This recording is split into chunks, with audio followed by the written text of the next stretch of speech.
vamos a hablar sobre la primera rebelión contra el gobierno.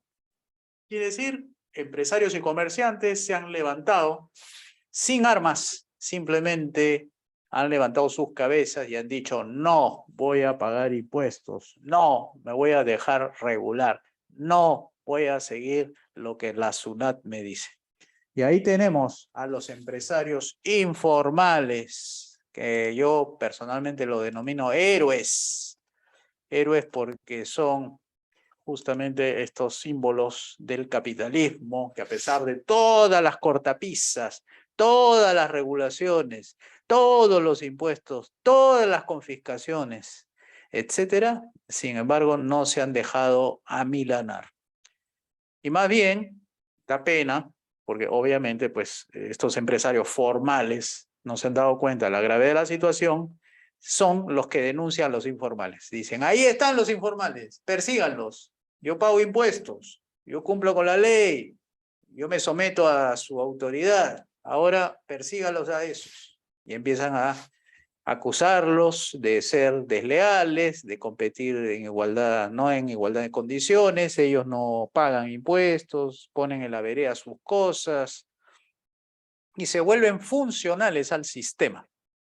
Y como tal, el gobierno se ve envalentonado porque tiene el apoyo del sector formal, que los somete, que los tiene esclavos, y hay un grupo considerable de empresas que no se someten al estatismo y abren brechas por otros lados, tratando de vender lo que pueden, teniendo a la autoridad en su contra y teniendo también a los empresarios formales en su contra. Y es que hace falta un liderazgo empresarial que los una, los dos, haciéndole entender al formal que no se trata de perseguir al que no puede acceder a la formalidad porque no tienen capital, sino unirse y también solicitar el propio empresario formal a una liberalización y no a una persecución. Y que los impuestos bajen, que el gobierno también baje sus cantidades de funciones que tiene y además que no los regule como lo vienen haciendo en las magnitudes que en estos momentos lo vienen haciendo. Los empresarios formales deberían ser aliados de los informales y seguir su ejemplo, o por lo menos ser los voceros de los informales, representarlos y decirle: nuestros compatriotas, nuestros colegas informales no pueden acceder porque hay esta cantidad de regulaciones, impuestos, burocracia, corrupción, estado elefantiásico, que no les permiten a ellos acceder. Y por tanto, es que la ley, la autoridad está equivocada. No son ellos los informales que están equivocados. Son las normas, el mundo formal está equivocado, porque no puede ser que una cantidad importante de empresas, personas, tanto en lo laboral como en lo comercial, estén en la informalidad. Entonces, llamada atención a los empresarios formales que el fenómeno informal no es su enemigo, sino una consecuencia, un fenómeno que es inusual, que tantas personas puedan equivocarse a la vez, no lo hace creíble. Y hay que buscar una salida a este sistema opresor. ¿Qué debería hacerse al respecto? Y aquí hay varias cosas que tenemos que decir. Primero, autores como Bastiat y Hayek siempre han impulsado un marco legal comprensivo con la realidad económica, la realidad social. Ellos quieren la ley, no quieren la legislación. Quieren el principio, no el detalle, donde todas puedan cumplir con la ley, con la norma, con la costumbre, con lo que debe ser, para que la gente pueda sentirse identificada con el mundo formal.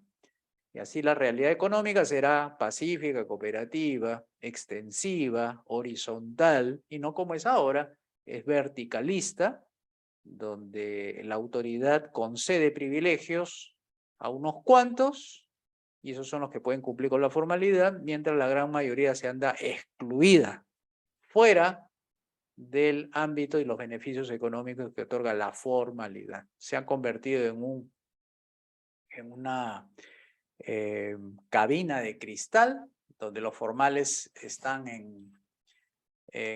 dentro de ese cristal y todo el resto fuera del cristal, que es fuera de la formalidad, son los informales. O sea, ese viene a ser la marginalidad del sistema. Eso es por una mala legislación que imponen costos de información que no lo pueden cumplir y, por cierto, se vuelve corrupta la ley, ¿no? Tuercen los comportamientos de la gente y se vuelve nocivo contra un orden, ¿no? Cuando el orden debería ser respetado por todos, unos respetan el orden legal y otros no. Y eso es un mal ejemplo porque un país que tiene dos sistemas, dos marcos legales, no se puede decir que es un país unitario, ¿no? Porque está dividido por la ley. La ley divide y divide a los excluidos y incluye a los que tienen benefactores en el gobierno. Entonces hay que señalar esto con bastante precisión. ¿Y por qué es rebelión?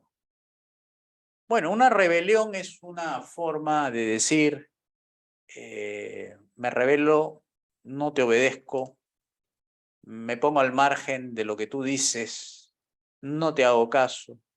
A diferencia de las rebeliones de los de la izquierda, que son de salir a la calle, bloquear pistas, tirar piedras a la policía, enfrentarse, crear caos, intransitibilidad y además huelgas que van acompañadas. Entonces se genera un desorden, pierden todos. Y la rebelión, esta rebelión civil, pacífica, cooperativa, donde el comercio se impone, la producción también, el consumo y todo eso, es diferente en el sentido que no, para lograr sus objetivos, no usa la fuerza. La rebelión de la izquierda es la rebelión usando las armas, usando la fuerza, el bloqueo, la imposición, el autoritarismo, y la rebelión del mercado libre de aquellos que no respetan al abuso, a la dictadura económica, al controlismo, el revolucionismo y todo eso, es pacífico. No hacen nada en relación a todo lo que puede ocasionar daño. Solamente he visto una así que me dio bastante risa y a la vez un poco sorprendido, que en Puno, cuando alguien se dice que es la SUNAT y quieren confiscar la mercadería, sale todo el pueblo y los persigue a los fiscalizadores de la SUNAT, los persiguen así a punta de látigo, ¿no? Porque no quieren que les quiten lo que ellos consideran que no tiene nada de malo servir a otros. O sea, fíjense que la figura que hay en fronteras es pasar mercadería, pasarlo incluso como el hormigueo que ellos le llaman, ¿no? Es un contrabando de hormiga que donde ponen dentro de las telas que a veces las señoras cuelgan o sea, cargan a sus niños y en los zapatitos ahí les ponen el chocolate, el cigarrillo y ese tipo de pasar por el puente internacional le supone una ganancia, porque son un hormigueo, es chiquito, o sea, pasa cositas pequeñas. Y el otro que se llama la culebra, que sí son camiones que van alineados, 6, 7 camiones, y van armados, ¿no? Porque saben que en la carretera se van a enfrentar a operativos policiales, ¿no? Incluso los formales de la Sociedad Nacional de Industrias pedían que intervenga las Fuerzas Armadas. Fíjense lo que estos locos de la Sociedad Nacional de Industria estaban pidiendo, que las Fuerzas Armadas sean los que combatan a estas culebras llamados, porque son camiones, 6 camiones donde llevan ahí sí toneladas de contrabando, y como están armados también, y lo de las Fuerzas Armadas disparan a matar, ¿qué quieren? Muertos. Eso querían estos tipos, muertos. Felizmente que no se aprobó esa represión contra un comercio donde dicen, donde no pasa tanques, pasa el comercio. Eso querían estos salvajes de la Sociedad Nacional de Industrias, del comité, no recuerdo, de la pequeña industria, algo así. Pero así tenían esa locura, ¿no? Querían causar muertos. Felizmente no llegó a más, es en la época de Toledo, recuerdo bien. Entonces, no hay nada que a ellos lo amilanen y por eso destacamos esta figura heroica que a pesar de todos los riesgos que corren, porque son gente que lo tienen que hacer en la noche, lo tienen que hacer en lugares donde no lo ve la autoridad y ahí se exponen a peligros, ¿no? ¿Pero para qué? Para hacer pasar chocolates, whiskies, arroz, gas, azúcar, que pasa de Bolivia acá o de allá a Bolivia, también igual de Chile a Perú, igual de Ecuador, a veces la gasolina viene barata de allá acá o a cosas de aquí para allá igualmente, ¿no? O sea, eso se ve, eso está a la vista de todos y la gente no tiene escrúpulos porque siente que lo que están haciendo no le está causando daño en específico a nadie. Ellos saben que la SUNAT es una de las que lo van a perseguir, pero no tangibilizan. Dicen, yo no le estoy quitando el brazo a nadie, yo no estoy clavando un cuchillo por la espalda, no estoy disparándole a personas X para lograr mi objetivo. Yo no soy Al Capone, ¿no? Porque eso, las prohibiciones generan violencia, pues. Pero ellos no, en la frontera no hacen eso y circulan, entran, salen, tratan de esquivar a la autoridad como puedan lograrlo. Entonces, no tienen escrúpulos porque saben que lo que está haciendo es moral, es algo bueno, porque con eso sostiene a sus familias, ¿no? En cambio, los estatistas dicen, ¿a quién hace daño? O sea, le preguntan a los estatistas. No, hace daño al Estado. O sea, el Estado se queda sin recursos. Bueno, ya te entiendo mejor. Tú defiendes el sistema, defiendes a los politiqueros. Tú quieres que ellos tengan la plata. Ya sabemos dónde se va el dinero. A su bolsillo es una parte, a estos estatistas, y otra parte será donde tenga que ir pues, al cumplimiento del pago de planillas, bienes y servicios. Y ya sabemos que el Contralor ha dicho que 20% se va de la ejecución presupuestal en corrupción. 13.000, 20.000 millones se va ahí. Ya, entonces quieren que los informales paguen impuestos para que una parte se vaya a la corrupción. Por el estatismo, ¿no? Ya saben que el estatismo tiene inherentemente ese contenido corrupto, ¿no? Porque tiene leyes malas que generan distorsiones en el comportamiento de la gente que es pacífica. Me refiero básicamente a esto, a las personas de la informalidad. Entonces, lo que hay que hacer es un poco darle una lectura distinta a la problemática que tenemos enfrente. Y para eso voy a poner unas diapos. Me va a permitir un poco generar una conversación con ustedes para que lo puedan reflexionar. ¿Okay? Vamos a poner esto acá. Fíjense, esto me llamó la atención. ¿Qué significa eso, queridos amigos? ¿Qué dice la foto?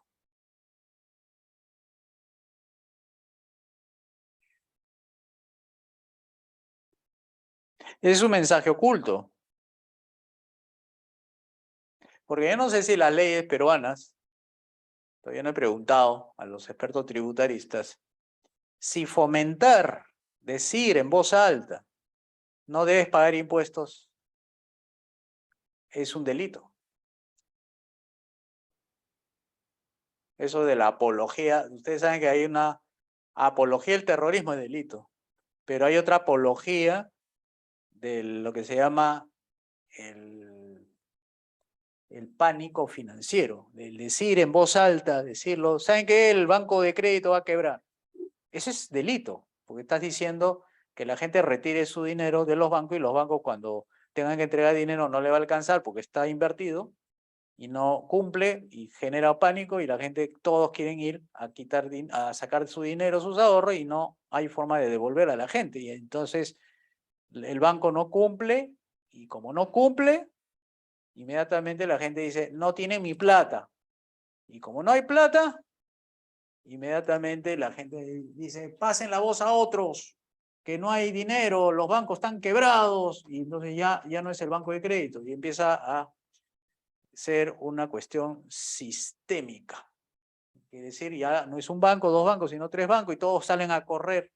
¿Fuiste? Porque tú dijiste eso, como una opinión, pero eso lo tipifican como delito financiero.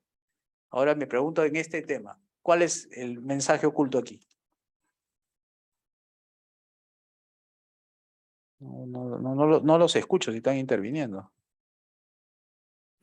Quiero saber a ver si tengo micrófono. Sí. Ok, sí. Profe, Adelante, adelante. profe, sería algo así como, sí, o sea, me da a entender como eh, subliminalmente hay que evadir impuestos. Exactamente. ¿En Costa Rica hay delito por decir no paguen impuestos? Bueno, sí, se sanciona. No, Aquí pero el que no paga impuestos no. Me refiero a los que propician el que no pague impuestos. Que yo lo diga, señores, no paguen impuestos a este gobierno corrupto, no paguen. Bueno, esa acción, esa apología de decir no pague bueno, impuestos, ¿es delito? no, no porque, bueno, a menos que sea ignorancia de uno, ¿verdad? Pero sí, yo he visto en algunos, bueno, en redes, ¿verdad? O en WhatsApp, en grupos de WhatsApp, que se fomenta eso, no paguen impuestos o hagamos algo así como huelga de servicios públicos, no consumamos servicios públicos, pero yo no he visto a alguien que vaya a la cárcel porque de esa opinión, ¿verdad?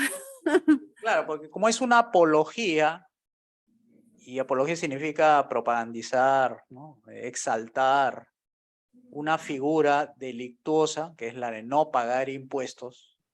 Entonces puede ser que esté tipificado ahí. Por ejemplo, tenemos en nuestro salón a José Alfonso García, que es el secretario nacional de Asuntos Legales. Por favor, si durante la sesión puedes encontrar la posibilidad de saber eso, por favor, dínoslo, porque por lo menos para nosotros va a ser importante, porque no podemos, ahorita yo no tengo todavía la certeza si decirlo en público, no paguen impuestos, señores, acá en el Perú, ¿para qué van a pagar? ¿Para un gobierno corrupto o estatista? Y a lo mejor estoy cometiendo un delito.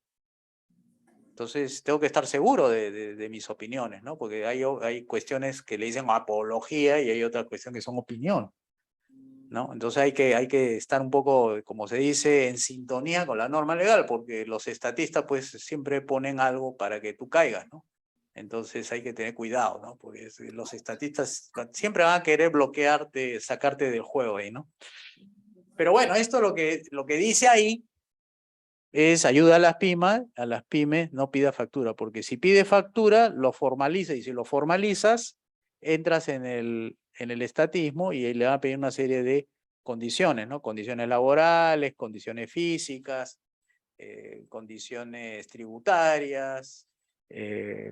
Entonces, toda esta permisología, tramitología, la burocracia, todo y se internaliza como parte de los costos de la empresa y no pueden competir y terminan descapitalizadas y terminan expulsadas del mercado formal. Mejor ayúdalas y no pidas factura, ¿no? Me pareció un buen mensaje, bastante subliminal y creo que bastante emotivo, ¿no? Porque no es un bigotón, uno eterno, ¿no? Es una señorita, con, tal vez sea su hija, su hermanita, no sabemos, pero sensible, ¿no? La foto, ¿no?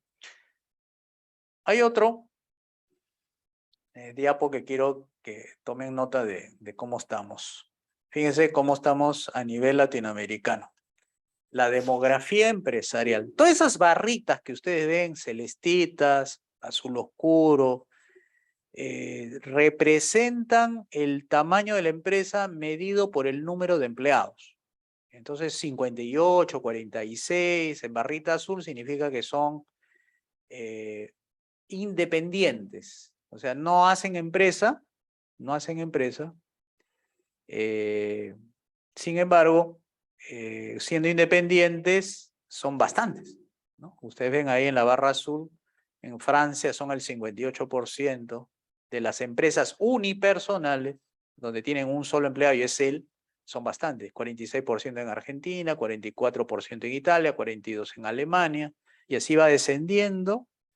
Perú es 24%, no lo veo a Costa Rica por ahí. México está en el 18%. ¿Dónde está el gran esfuerzo empresarial de la microempresa, ¿no? Está en la celestita, el de 2 y 9 empleados. Y ahí se ve claramente cómo intentan. Y ahí es un poco la idea de que, las MIPES es generadora de empleo. ¿Qué tal interpretación de la creación de una empresa? Las empresas no son agencias de empleo, pero dice que son creadoras de empleo.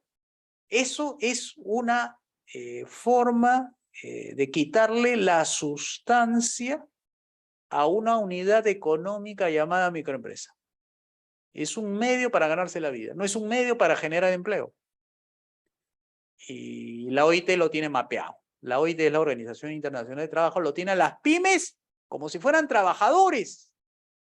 O sea, le han quitado la sustancia porque como son unidades económicas de tipo empresarial donde combinan factores de la producción, entonces ellos no lo ven como empresas, lo ven como trabajadores. Vean ustedes en sus capítulos de ayuda y van a ver cómo entra la microempresa ahí. O sea, es Organización Internacional del Trabajo y ya no lo ven como empresas a estas unidades de 2 a 9 empleados.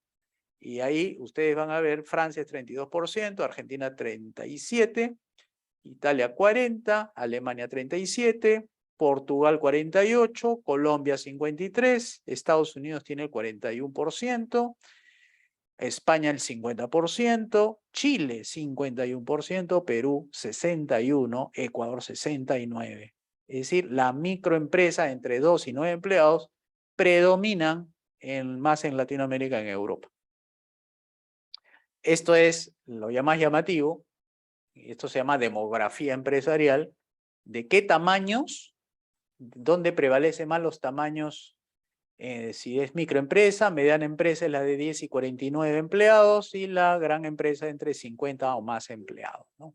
Entonces ahí tenemos que en los casos latinoamericanos es poquito el porcentaje de gran empresa de 50 para arriba es el 1%, el 3%.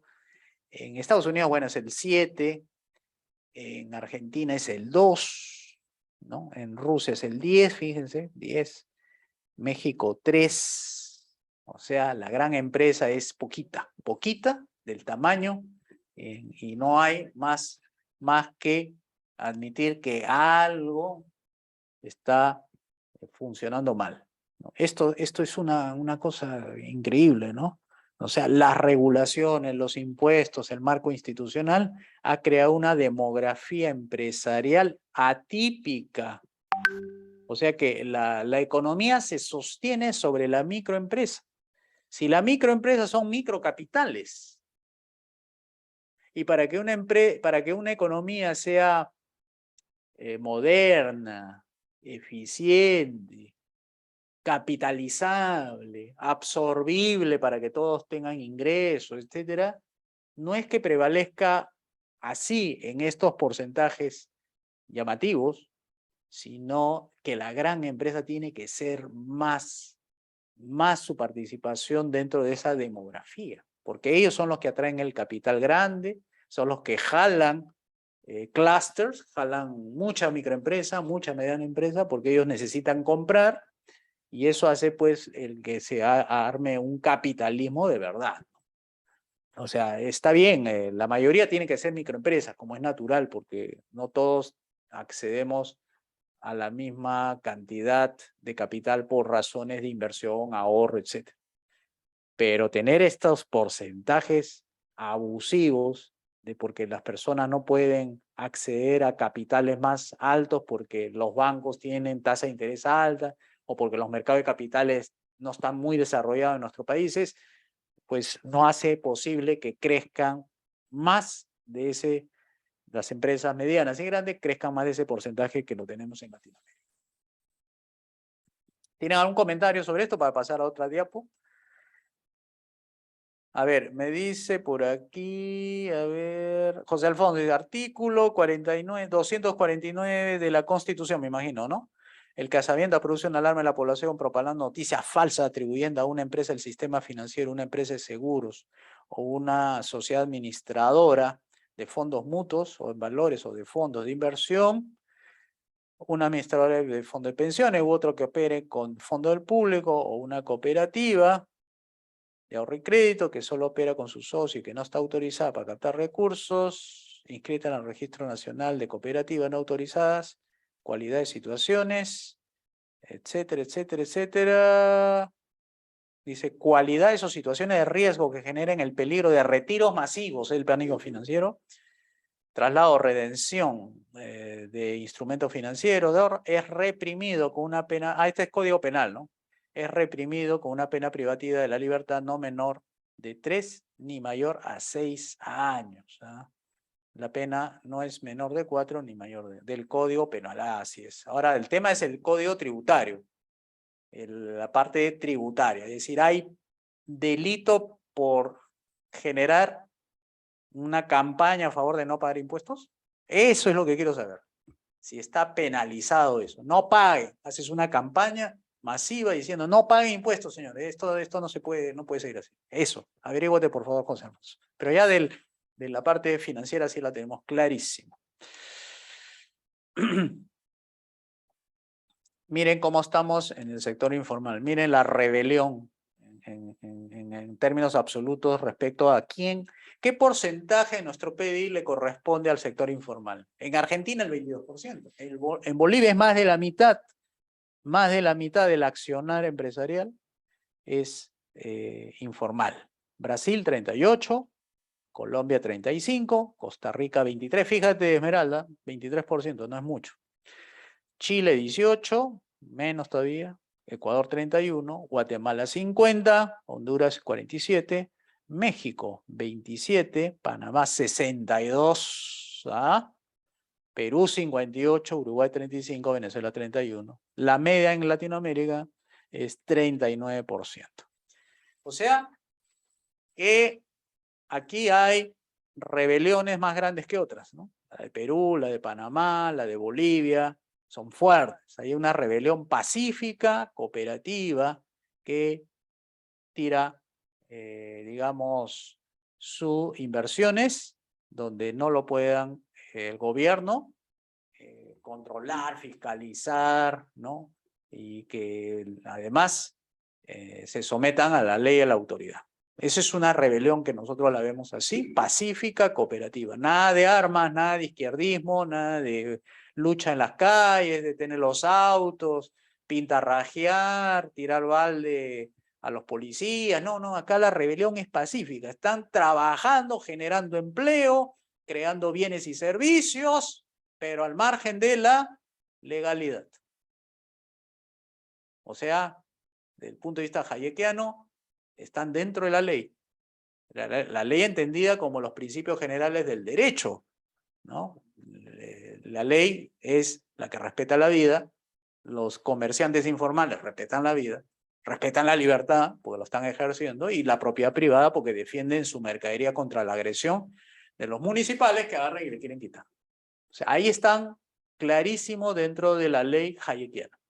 Ahora, que no estén adecuada la legislación a la de la mente del legislador que dice que para ser empresa tienes que seguir el régimen económico de la Constitución, artículo 58, dice, la iniciativa privada es libre.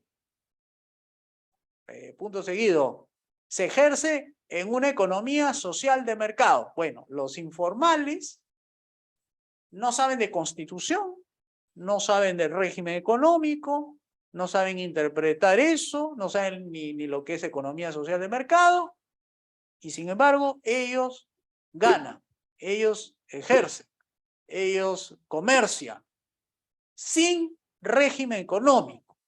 Porque muchos de mis alumnos en Derecho creen que la economía existe porque existe régimen económico. Yo les destapo el cerebro y digo, ¿saben qué? No es así. El régimen económico es una modalidad de los gobiernos de cómo entrar con la llave maestra a la economía. Y digo llave maestra porque la Constitución es una carta institucional muy fuerte. Pero ellos, cuando hacen economía, cuando generan comercio, producción, empleo, ingresos, no le va mal si no respetan el régimen económico. Pero le iría muy mal si no respetan las leyes económicas, que no están escritas.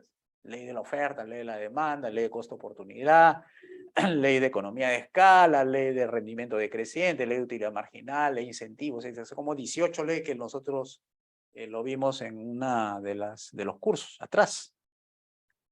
Es decir, tú no respetas la Constitución en su régimen económico, no le va mal económicamente. Ahí son informales, no son parte de la forma legal. Informales porque no forma parte de la forma legal que le quieren dar a este grupo de gente que no respeta la forma legal. Pero si estos señores de la informalidad, o sea, los comerciantes que no están sometidos a este régimen económico, no respetan las formas de las leyes económicas, ¿no? Que dice, ¿qué te dice la ley de la demanda? Si sube el precio, compra menos. Si baja el precio, compra más. Si tú no te formalizas dentro de la ley económica, te va a ir mal. En eso sí son formales los informales, en el cumplimiento de las leyes económicas. ¿Entienden? O sea, la formalidad es en las leyes económicas, incluso en las leyes morales, ¿no? Vida, libertad, propiedad, no engañar, no estrafear, le va a ir bien ahí. Es decir, manteniéndose dentro de la extralegalidad, porque hay derecho ahí, hay un derecho a la vida, libertad y propiedad indiscutible. Lo que no se está adecuando esto es en las leyes formales, la legislación, como dice Javi, para no confundir ley y legislación. Ahí son informales, ahí no se meten en la forma, no cumple con la ley de los legisladores. Entonces, lo que preguntan, ¿no? Normalmente, o sea, ¿podemos tener economía sin un régimen económico, sin que la Constitución lo diga? Sí, se los aseguro que sí, y váyanse a la Constitución de Estados Unidos. Yo me he revisado la Constitución de Estados Unidos, los 7 artículos más las 27 enmiendas, puse un buscador de palabras y puse la palabra economía para ver si había algo de regulación de la economía, y no hay ninguna palabra que dice economics, ni economía en español. Bueno, voy a buscar una palabra asociada a economía, trade, ¿no? O comercio, y puse la palabra comercio y aparece. Eso sí, regulación del comercio entre las tribus indígenas y etcétera, entre los estados. O sea, la Constitución de Estados Unidos no tiene régimen económico. No necesita la economía tener régimen económico. Porque aunque no la reconozca, va a existir, que es diferente. Y estos señores de la economía informal existen porque respetan las leyes naturales de la economía. Existen porque respetan las fuentes del derecho que tiene que ver con las costumbres, la moral, las creencias, la ideología y todo eso. Economía institucional, Douglas North, N-O-R-T-H. ¿Ah?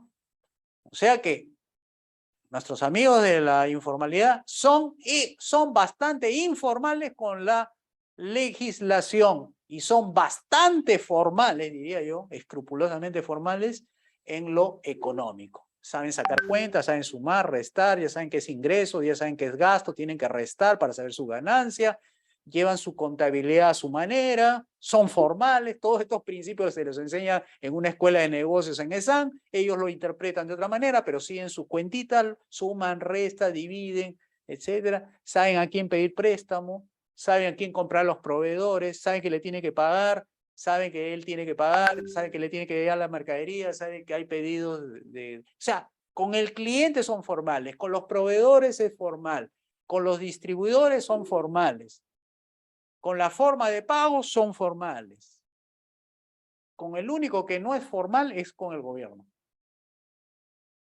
¿Ya? Porque el resto de la economía, como sabemos, como no está escrito, intuitivamente, experimentalmente, lo han aprendido en su casa, afuera, viendo, copiando, aprendiendo y todo eso, formales en la economía, informales con el marco legislativo provisto por el régimen económico de economía social de mercado. Porque hay tres tipos de roles de la economía, ¿no? El primer rol es de la economía de libre mercado, donde el gobierno lo que hace es reprimir las conductas antisociales que pongan en peligro la vida, libertad y propiedad, y eso es todo. Y se paga impuestos sobre esas tres funciones.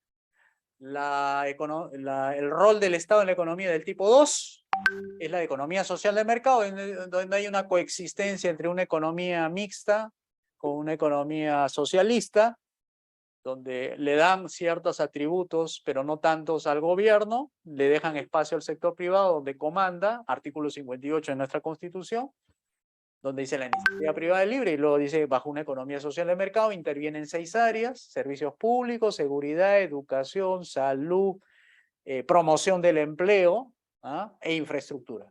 Ahí están las 6 áreas de intervención del gobierno. En la 60, el artículo 60 está más bien el corazón de la creación de empresas estatales. ¿Y cuándo se crea? Cuando no hay actividad privada que lo sustente en una actividad que debería existir.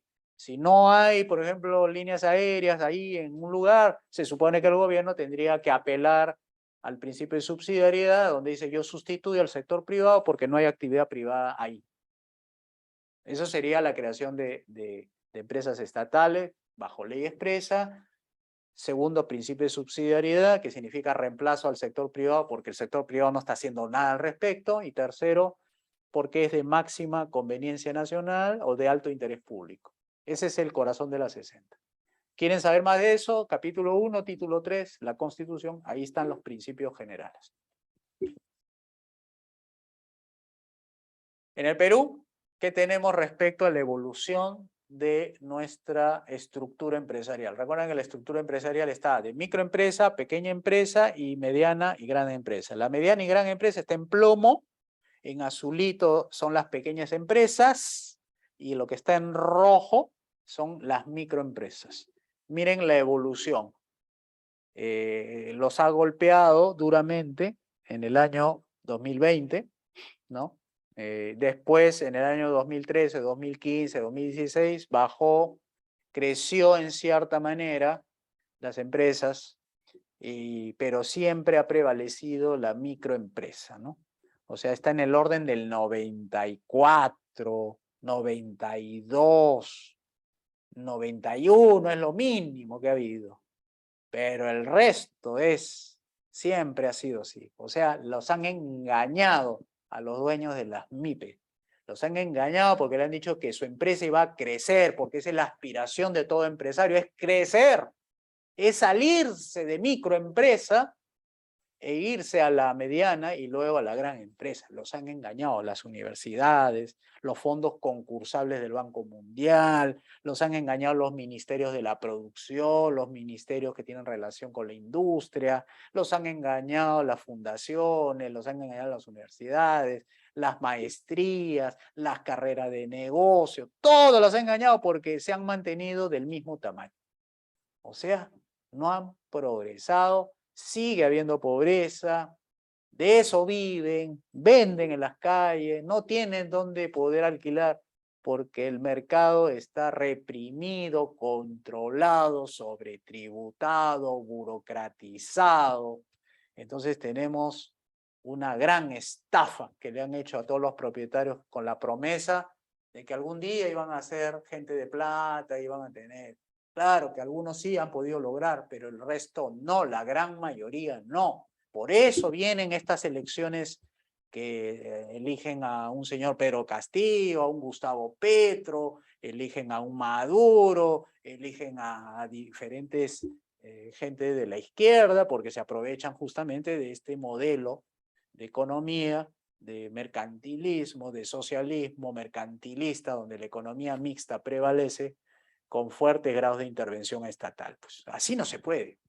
Así tienen como para rebelarse pacíficamente las microempresas. Hay un comentario en el chat, no sé, voy a ver qué cosa dice. Licenciado Tapia, no existe delito de apología a la no de tributación. Entonces, no existe, significa que se puede hacer campaña a favor de no pagar impuestos, ¿no? A ver, confirma bien. No vaya a ser que lo hagamos como una campaña de no pagar impuestos, a ver si nos sale por ahí algún tipo de delito. Tal vez no apología, ¿no? Pero de repente algún delito que sea similar a apología, propaganda, o algún tipo de palabra que se asocie a decirle a la gente en televisión, no paguen, señor, impuestos, no paguen. Así. Fíjense si eso se puede hacer, ¿no? Confírmalo bien, porque es importante, ¿no? Bien, entonces ahí ustedes tienen la evolución. Casi 13 años de su vida creyendo que iban a salir de la informalidad, iban a ser empresas grandes, medianas, miren, ahí está. Esto es peor todavía. ¿Por qué? ¿Qué quiere decir esto? Acá estamos hablando de una línea azul. Y la línea azul viene a ser porcentaje de las ventas con respecto al PBI. Y las barras rojas vienen a ser las ventas totales. Y uno se puede dejar engañar si uno no lo sabe leer bien. Las ventas de las microempresas, de estas me imagino son las formales, no son las informales, pero para que vea que no le van bien a las formales, y por eso salen expulsadas muchas de ellas, es que está diciendo, las ventas están creciendo, podrían decir mucho. Claro, el 2020 es de la cuarentena, la vergüenza de cuarentena que puso Vizcarra, el presidente que tuvimos. Pero la que te da la verdadera realidad es la torta que los microempresarios o empresarios de la microempresa tienen en su delante se está haciendo cada vez más pequeño, porque la participación dentro de la torta para cada uno se va haciendo cada vez menos. Eso quiere decir que la participación de la venta del PBI, recuerden que es un indicador de la venta de bienes y servicios terminado a precios de mercado, o sea, a precio de cliente.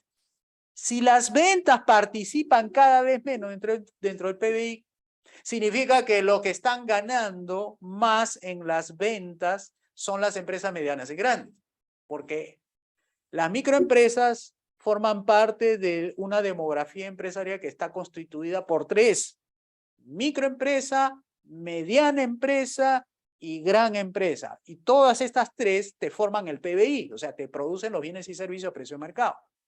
Si las ventas del PBI dentro de las ventas de las microempresas dentro del PBI va cayendo, ¿qué significa? Que la torta para los grandazos y para la mediana empresa está creciendo.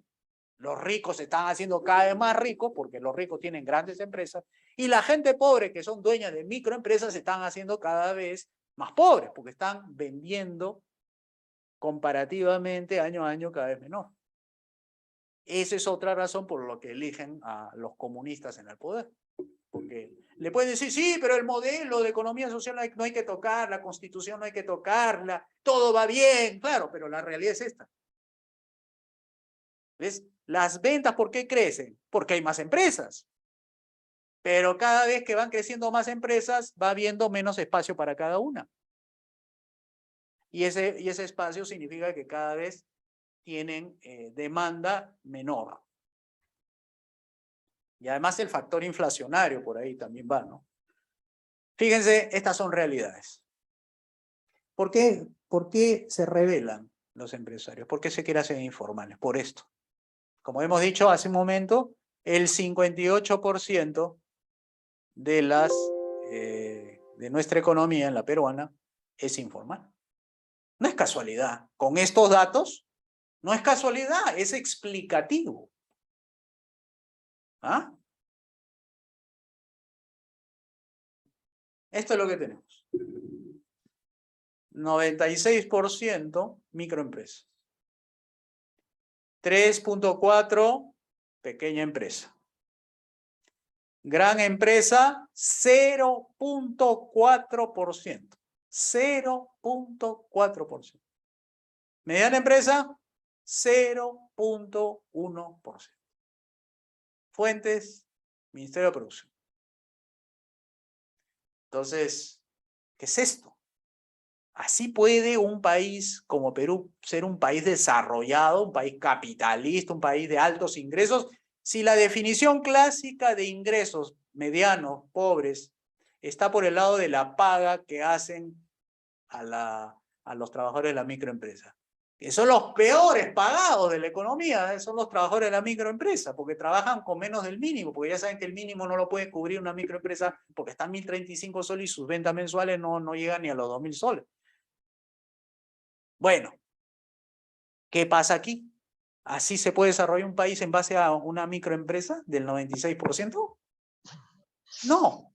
¿Qué se va a poder hacer aquí? O sea, seguir diciéndoles a la microempresa, señores, métanse ahora al curso de asesoría de MIPES que le da el Ministerio de la Producción o que le dan asesores empresariales, yo te puedo hacer crecer tu empresa, yo te hago que tus ventas aumenten, ¿no? ¿Qué son esos? ¿Realidades o esperanzas improbables que se cumplan? Entonces hay que decirle la verdad a la microempresa, señores.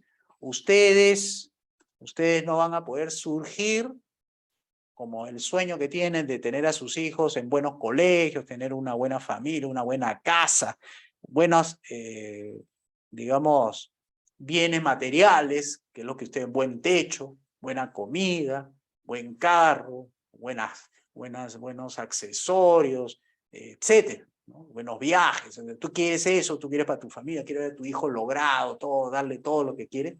Bueno, con este tipo de modelo económico, de economía social de mercado, la de economía planificada, no vas a poder lograr.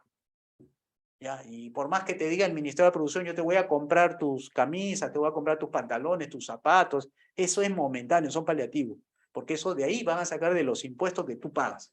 ¿Ya? Es decir, ¿qué crees? ¿De dónde sale el dinero para comprarte la ropa, todo eso que te promete el Ministerio de la Producción o las contrataciones del Estado? ¿De dónde cree que va a salir eso? De tu bolsillo, pues hermano, tienes que decirle la verdad, de tu bolsillo. De cada impuesto que tú pagas por compra de algo, sea camisa, pantalón, aguja, botones, todo para confeccionar algo, ¿de dónde sale? Sale de cada impuesto que tú pagas. Y eso mismo te lo pretende devolver a través de compra del Estado. Es un engaño, es una estafa. Y yo se lo vuelvo. Prefiero vender en la manera informal, no pago impuestos y me salvo de toda esa tropelía, todo ese abuso contra las empresas, etcétera, ¿no? Lo que pasa es que siguen engañadas. Hay mucha propaganda a favor de las microempresas creyendo que van a hacer y todos los años les engañan. Y hemos visto 17 años de engaños sin crecer. Con ventas cada vez, o sea, cada vez le toca a cada uno, le toca una porción cada vez menor. ¿Ah? Fíjense. ¿Tienen algún comentario o sigo?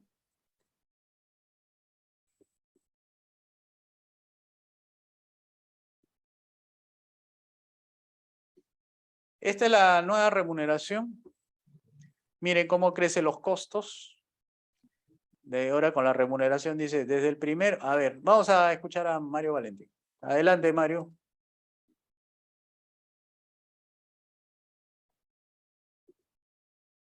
¿No se me escucha? Sí, pero creo que tienes un poquito de interferencia porque se te está yendo un poquito. A ver, intenta, Ahora, Sí, a ver, habla directo, a ver qué pasa. Vamos a ver cómo te va. ya, listo. Bueno, en primer lugar, estaba viendo el tema básicamente de la formal y creo que estaban tocando, una parte del texto, el tema de contrabando, ¿no? Sí. ¿Qué puntos hasta qué punto se va a plantear solucionar o en todo caso dar una alternativa al problema del contrabando? ¿Cómo se manejaría? Nosotros decimos que el contrabando va a desaparecer cuando entre un gobierno devolucionario y diga vamos a aplicar un solo impuesto para financiar al gobierno en las materias de defensa, policía, fuerzas armadas y además justicia y lo que corresponda a financiar algunas instituciones de la República. O sea, eso hemos dicho. Con ese nivel de impuestos que tengamos, ahorita es 18, creo que lo podemos bajar a 10 y se recauda más por el efecto Laffer, a menor tasa, mayor recaudación. Entonces ya sería al revés, los que deberían estar preocupados serían los gobiernos vecinos de nosotros, porque como las cosas van a ser más baratas acá que allá, entonces las cosas de Perú van a ser exportadas por la frontera vía contrabando. ¿Contrabando para quién? Para ellos, para Chile, que van a seguir con sus impuestos altos, para Brasil, ¿no? Va a ser para Colombia, para Ecuador, si es que pasa por ahí por Colombia el contrabando. A ellos les debe preocupar, a esos gobiernos estatistas, porque ya saben que los productos peruanos, al tener menos impuestos, tienen menos costos que pagar, ¿no? Tanto dentro de los costos de producción como fuera de los costos de producción cuando pagas impuesto a la renta. O sea, ellos se deben preocupar, no nosotros. No, es que más o menos entiendo que como la figura de combustible que aquí está caro y en Ecuador está más barato, prácticamente traen allá en la frontera, ¿no? Algo parecido, ¿no? Sí, claro, por eso, porque como acá está caro, acá hay impuesto selectivo, tenemos dos empresas que dominan el mercado, es un duopolio, ¿cómo no va a haber ahí altos precios con un mercado de hidrocarburos que está gobernado por leyes, por los INERMIN y todo eso, más los impuestos que tienen que pagar las empresas, Repsol, y Repsol no hace ni un esfuerzo por bajar precios porque como Petroperú no lo quiere bajar, porque si no quiebra, si no, ¿cómo va a pagar su deuda de la refinería de La Pampilla, que ya lo están declarando inservible los bonos de Petroperú? Entonces, eso es una preocupación, obviamente, creada por este estatismo que hace caro todo, pues, y por eso que le preocupa al gobierno cuando entra el gas de Bolivia, entra 20 soles acá y acá se vende a 60.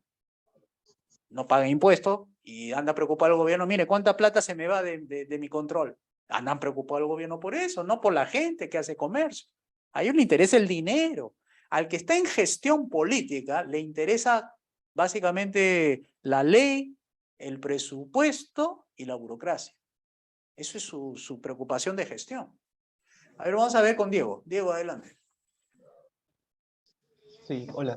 Mi pregunta es, en una economía liberal o en un gobierno liberal, ¿cómo se determinaría o cuáles serían los criterios para decir que una actividad económica es formal y otra actividad económica es informal? ¿Cuáles serían los parámetros para hacer esa separación? ¿O es que todas las actividades económicas serían formales automáticamente? No sé si me dejo Con entender. nuestras leyes, la derogación de las leyes, no hay informalidad. Porque aquel que quiere ser informal es porque quiere serlo. En cambio aquí, en el Perú, en estos momentos, el que quiere ser formal no puede hacerlo porque es demasiado costoso. Entonces hay que bajar el costo de la ley, hay que hacerlo más de principios, ¿no? Una ley general. Eso es lo que Hayek quiere, una ley general, que de manera que todos entren dentro de esa ley. Y como es tan general y no es tan específico, no origina costos de información. O sea, ¿quién procesa los elementos detallistas de interpretación de la ley? Los contratos privados. Entonces, los abogados especializados en derecho, etcétera, tienen que saber que lo que exactamente diga la ley general para aplicarlo a los contratos privados donde las partes se entienden, ¿no? Entonces, tiene que estar referenciado con una ley normativa que sea de principios generales, para que no haya ese detalle que justifique otra ley que pretenda que por el detalle, ¿no? Yo por ejemplo digo detalle a lo siguiente, una ley, supongamos que dice comercio libre, ¿no? Y cuando tú dices, acá el gobierno garantiza el libre comercio, salvo la trata de personas, algo que viola los derechos a la vida, libertad y la propiedad de la gente, todo lo demás es libre. Y ahora cuando entras en trata de personas, o sea, violación de la libertad individual, si entras a mucho detalle, dices, por ejemplo, trata de personas de las personas de 0 a 10 años y luego de 11 a 20, luego de 20 a 40, si empiezas a dividir ese principio general estableciendo penas por cada uno, que en este caso empieza a decir para los que son menores de edad, mayores de edad, 40 años, entonces se va haciendo la legislación cada vez más frondosa. En materia penal no tengo problema, El tema es en materia civil. Porque ahí vas a tener que definir qué es una empresa, de qué tamaño, con cuántos trabajadores, cuándo es estafa pequeña, grande o mediana, y dependiendo de qué tipo de empresa, si es pequeña, mediana, la gran estafa será para la pequeña, cuándo, las ventas, el porcentaje y todo. Bueno, y ahí, esa parte del derecho civil cuando se empieza a complicar porque le quieren sacar los detalles, los tamaños, las características, las ventajas y todo eso, pierde el principio general, ¿no? Entonces, la legalidad, en nuestro caso, con un gobierno va a ser mínimo, o sea, va a haber una ilegalidad mínima, pues será el 0.5, ¿verdad? Porque no quieren, pues simplemente, a eso se le persigue. O sea, ¿cómo va a evitar pagar impuestos del 10%?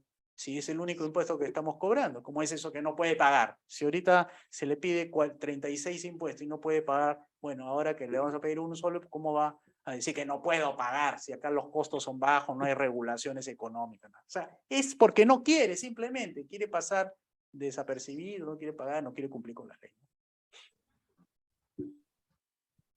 Bien, veo micrófono abierto de Carlos y Mario. A ver, adelante.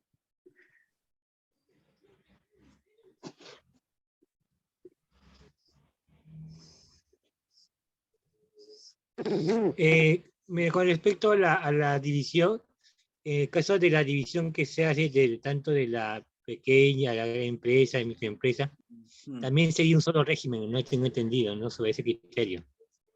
Sí, ¿Es lo correcto? sí. Lo que pasa es que la medición, o sea, para tipificar bien a una micro, a veces lo toma por el número de empleados. Eso es, dice, pequeña hasta 10. Mediana de 10 a 50. De 50 para adelante es gran. Otros dicen, no solamente eso, hay que tener en cuenta las ventas. Las ventas de tal a tantas UIT es pequeña, de la mediana tantas UIT, o sea, lo van dividiendo por ventas y por número. Al menos yo veo el consenso por ahí entre ventas y número de empleados. O sea, combinan las dos para decir, este es pequeña, mediana y grande, ¿no?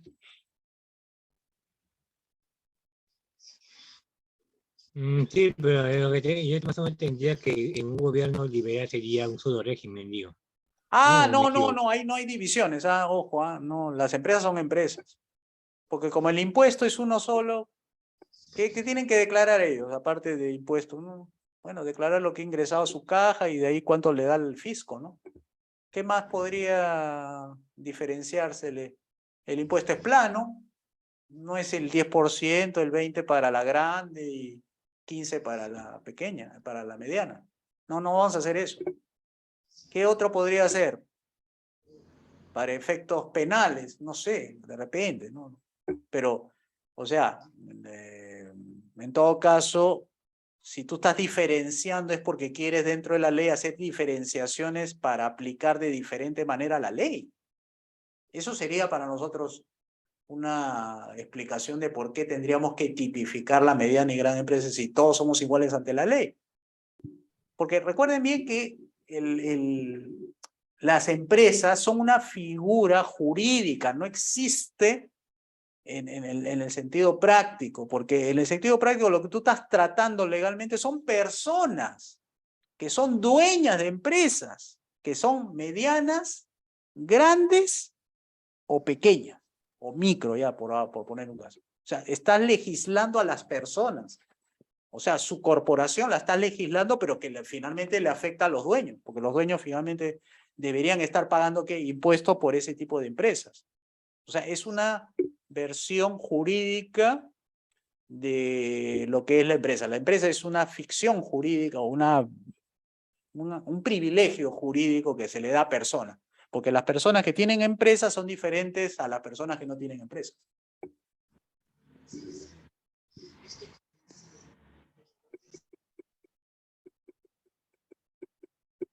Ahora, para estadísticas, y un poco para que el mundo más o menos vea lo que hacemos nosotros, de repente en las estadísticas a lo mejor tienen que clasificarse así, ¿no? Pero para efectos legales de políticas económicas, políticas de tipo justicia, seguridad, no debería haber. En mi concepto no debería haber.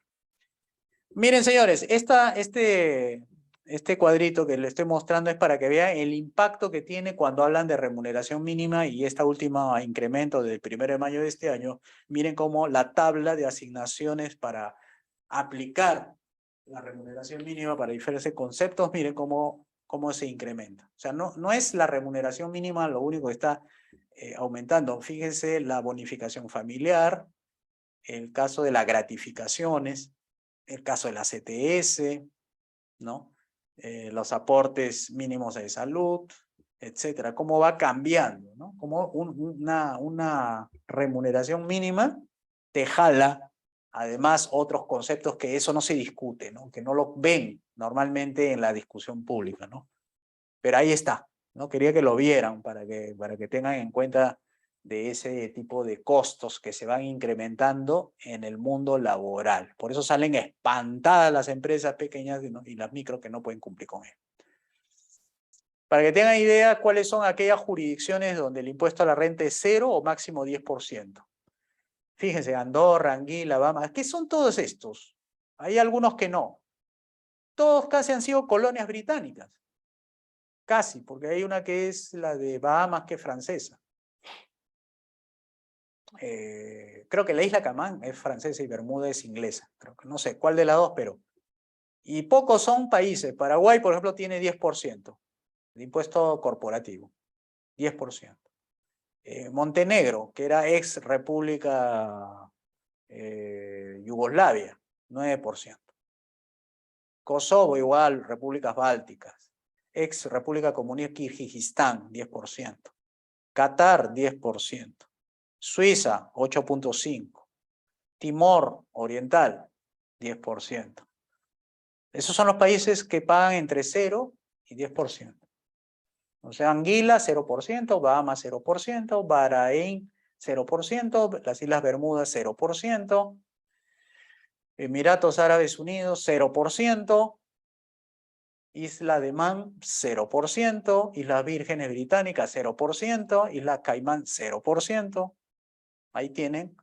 O sea, cuando usted le pregunta, ¿y dónde? ¿En qué país? ¿En qué? Bueno, ahí tienen una lista de jurisdicciones, ¿ya? Porque no le ponen países en algunos casos. Ahí tienen. 0%. No pagan impuesto a la renta de corporativo, o sea, de empresas. Seguro pagan de personas, sí, pero no de empresas. ¿Ya? Ahí tienen datos. Esto es la contribución que realizan estas microempresas al total de la recaudación. ¿Dónde creen que está? 7.1%. Dígame si la microempresa no es pobre. O sea, 94.8% de los contribuyentes son microempresas. ¿Cuánto le descuentan? ¿Cuánto paga de tributo según pues sus ventas, ¿no? Su impuesto a la renta, etcétera? Apenas recauda la SUNAT 7.1%. Y la gran empresa es esa línea que está encima del 4.5%, que es la grande. ¿Cuánto recauda? 76%. Es decir, ahí está lo que a los socialistas les gusta señalar. Este es un país, esta es una economía que enriquece a los ricos, porque acá se ve cómo recauda la SUNAT. En pocas manos está la gran cantidad de riqueza, el 76% de las ventas, de los impuestos, todo eso lo tiene la gran empresa, 76%. Dígame si eso no es desigualdad. Pobreza, 94%, que apenas aporta el 7%, porque es lo único que puede vender, mientras la gran empresa es 5, 6, 20, 1000 empresas, y fíjense, en pocas manos hay mucha riqueza. Y tienen razón en eso los rojos, ¿eh? En eso es data, no es invento, es porcentaje, no hay tratamiento. Fíjense que, ¿cómo no se puede defender? Pues no se puede defender este modelo económico. O sea, pocas manos, mucha riqueza, y en mucha gente, poca riqueza. Ahora, un mito que quiero que se lo lleven y que se lo tumben. Dicen, ¿quién es el que aporta en mayor grado al PBI? ¿La minería? No, nada, no es la minería. El sector servicios. En minería, ¿sabe cuánto aporta al PBI? 13%. ¿Y por qué tanta propaganda? ¿Por qué tanto a la minería? ¿Por qué tanto la defiende? ¿Por qué dicen que la minería, gracias a la minería, que todo es la minería? Porque confunden creyendo que se trata de PBI. No. Lo que aporta la minería es en la inversión privada. Eso sí, porque para sacar un gramito de oro, tienen que mover una tonelada de tierra. O sea, un gramito de oro y mover una tonelada de tierra se requiere mucho capital para mover tierra y sacar un poquito de oro. Pero el poquito de oro que aquí se saca va en lingotes que se exporta. O sea, no es que el oro se quede acá, no forma parte de las ventas del PBI. O forman parte, pero en exportaciones. Pero finalmente el producto se va. Entonces, ¿cuál es el sector que da más empleo? El sector que aporta más al PBI y que aporta más a la recaudación. Servicios, comercio, mayorista y minorista. Está la banca, está telecomunicaciones, servicio de construcción, enseñanza, profesionales, entretenimiento, agua, internet. Eso es servicios. Turismo. Minería, 13%. Recuerden que PBI es todos los productos y servicios vendidos en una economía a precios de cliente en un periodo determinado. Industria, 12%. Pesca, 0.5%. Eso es lo que contribuye a la riqueza, apenas en la agricultura el 6%. Servicios, o sea, nuestro país es un país de servicios, no es un país minero. Ahí está la prueba. Eso es para que le quiten piso a los de la Sociedad Nacional de Minería y Petróleo que se jactan. Nosotros somos de que aportamos al desarrollo del país. Ustedes aportan solamente el 13%. Es importante, sí, pero no se la crean mucho. Lo del sector servicios, nuestro país tiene ventajas en servicios, 69%. Y con eso se puede prosperar. O sea, todas las políticas económicas van más apuntando a la minería, la tributación a minería, todo enfocado en la minería. No, tienen que mirar servicios. Hong Kong tiene impuestos. Saben que es una región administrada por China. ¿Y cuántos impuestos tiene? 9. 9. Impuestos a las corporaciones, impuesto a los negocios no incorporados como tal en el lugar, impuesto a los salarios, impuesto a la propiedad, impuesto a los profesionales, o sea, asesoramiento personal, impuesto a la herencia, impuesto de timbre, impuesto a las apuestas y tasa de registro de empresa. Eso es todo. Entonces, cuando nosotros hablamos de 36 impuestos tenemos, de los cuales vamos a derogar 35 y nos vamos a quedar con uno, no es jalado de los pelos totalmente. Para algunos sí, los que no conocen. De 1 a 9 hay poca distancia que de 1 a 36, ¿no es cierto? ¿Ven que sí hay realidades que se pueden aplicar en el Perú? O sea, no por... Acá hay una idea un poco trastocada. A mayor impuesto, mayor desarrollo. Esa es una gran mentira. Y eso yo lo he visto hasta como título en un seminario de la Sociedad Nacional de Industria. Impuestos, no, decía aranceles para el desarrollo. ¿Qué cosa? ¿Estos están locos? Aranceles, o sea, impuestos para el desarrollo. Para que vean la locura que hasta los empresarios con más grado de instrucción cometen errores garrafales. José Luis, disculpa la interrupción, son 10:11. Ya, sí, ya estoy terminando. Quería solamente mostrar cosas para que nuestros amigos de acá, cuando hablemos de Partido Revolucionario, no es que está hablando de utopías, no, está hablando de cosas mejores que las que están haciendo estos. Pues nosotros queremos hacer cosas mejores que lo que están haciendo. Si el mundo se equivoca, nosotros no tenemos por qué equivocarnos. Porque tienen estados grandes, pan, salud. Bueno, que se equivoquen ellos, ¿por qué nosotros? Sigamos a los éxitos, no a los que están en futuros fracasos. Y entonces esto es lo que tenemos en Perú, pues. Fíjense. Ahí, Esmeralda, a ver, consíguete una tabla de los impuestos que paga tu país. A ver, consíguete así una así detalladita. A ver si la puedes traer y la podemos ver. Entonces acá tienen pues el otro tipo de empresa y aporte al PBI, ¿no?